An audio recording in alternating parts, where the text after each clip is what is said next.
नमस्कार मंडळी, स्वागत आहे तुमचं सारिकाज किचनमध्ये। चला तर मग आज सुजीचा हलवा बनवूया।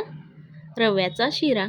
कढई तापली आहे, त्याच्यामध्ये दोन मोठे चम्मच तूप टाकलं आहे। छान गरम झालं। आता अर्धी वाटी रवा टाकत आहे। आता छान मिक्स करत आहे। असा आपला रवा छान तुपामध्ये भाजून घेऊया। थोडासा लाल कलर येईपर्यंत आपल्याला परतून घ्यायचा आहे।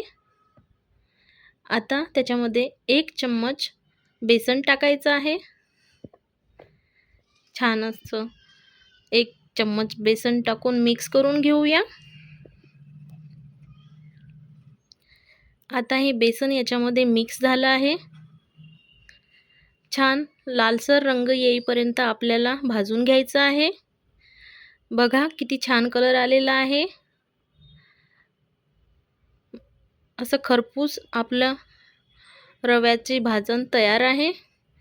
आता आपण याच्यामध्ये आपल्या आवडीनुसार ड्रायफ्रूट टाकायचे आहे।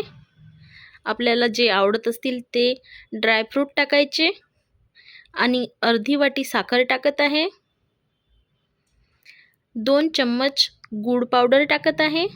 यानी आपल्या शिऱ्याला कलर छान येईल। असं हे आपलं मिक्स झालेलं आहे। बघा खरपूस असं भाजल्या गेला आहे रवा।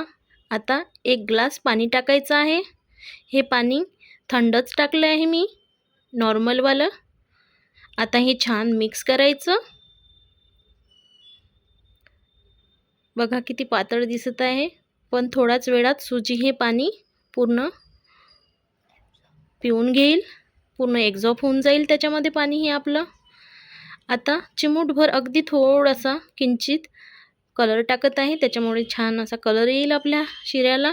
आणि हे पाइनॲपल फ्लेवरचं इसेन्स आहे, याचे 2 ड्रॉप टाकत आहे। यानी फ्लेवरफुल आपला हलवा तयार होईल।